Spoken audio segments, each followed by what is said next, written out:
We want to raise the standard of our schools, no matter how small, no matter how large. We need to put our children in a learning environment that is conducive to enabling them to maximize their potential. A whopping $118.5 billion has been allotted to the Ministry of Education, Youth and Information this fiscal year to achieve this mission.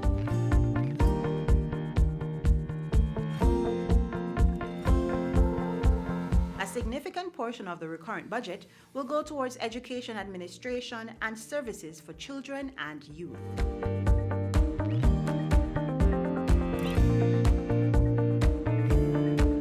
Under the capital budget, numerous infrastructural developments have been earmarked. $70 million will be used to complete renovation of the ministry's head office at National Heroes Circle and its Caenwood Centre facilities on Arnold Road in Kingston. No school, no classroom must have a desk designed for two, having 3 students at that desk. None. No classroom, no school should be devoid of proper sanitation.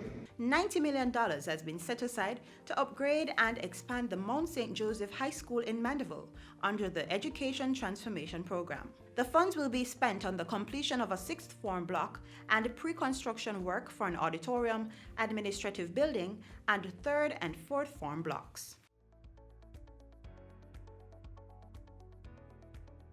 Another $1 billion was allocated to improve infrastructure at the primary and secondary level. It includes the construction of new classrooms at 12 shift schools in St. Anne, St. Elizabeth, Manchester, Portland, Trelawney, Clarendon, Kingston, and St. Andrew. Under this program, there will also be construction taking place for the Dias Infant School, electrical upgrades at 5 high schools, and the erection of security fencing at 3 secondary institutions.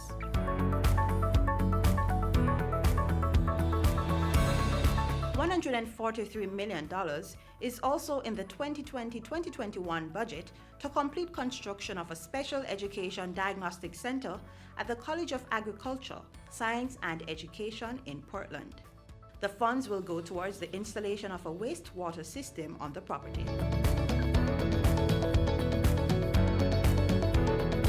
In order to reduce electricity expenses at government-owned schools, $60 million will be spent on alternative energy. Among the objectives this year is to complete retrofitting, upgrades, and structural repairs to the roofs of targeted schools. And an additional $61 million will be used to construct 4 classrooms at Black River High School and purchase 1 new school bus for Richmond Park Primary under the Japanese Grassroots Project. Our embassy has sincerely supported this project because we believe that all students must have access to the critical resources that will foster their academic growth and development. We have achieved with what we had last financial year, we have achieved a lot, but we have a journey to go.